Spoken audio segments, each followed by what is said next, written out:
let's take a look at an example or a couple examples where we're using the relationship between a function and its inverse to find the derivative of that inverse function. So here's our first example. G of x and h of x are inverse function of each other. Given the following values, find h prime of 3. So if you look at my table, I don't have h prime. I can't plug it in to get h prime of 3. But I know that h prime, or h of x, is equal to g inverse of x. So if I use my definition, f inverse of x is equal to 1 over f prime of f inverse of x. Now, when you work with this, because there's a lot of flipping back and forth, it's easy to get turned around. So I recommend taking it slow at first, label things out carefully, and work through it slowly. So h of x equals g inverse of x. So I'm going to write everything in terms of g of x, so I have it match this top thing exactly, at least to start. So g inverse of x, the derivative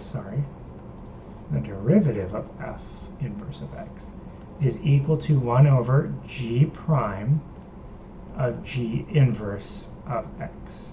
Now we don't have g inverse of x on the table, so I'm going to replace g inverse of x with h of x like we had up here. So d by dx of g inverse of x is 1 over g prime of h of x. So going to my table, if x is equal to 3, h of 3 is going to be 4, g prime of 4 is going to be 1/2, and then if I flip it over, that will give me 2. So that's why I get h prime of 3 is equal to 2. And again, you can reason this out if you connect back to thinking that I know that corresponding points will have inverse derivatives of each other.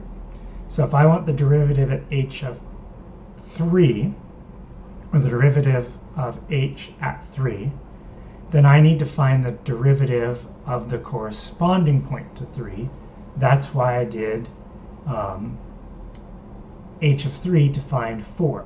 So then I find the derivative at 4 for g of x and flip it over. If that second part or explanation seemed confusing and it was easier just to follow the real careful algebra, the careful algebra is totally fine to work with. So this is mainly, we're going to see examples of it. It's kind of working through tables, but you should, if you want to really be doing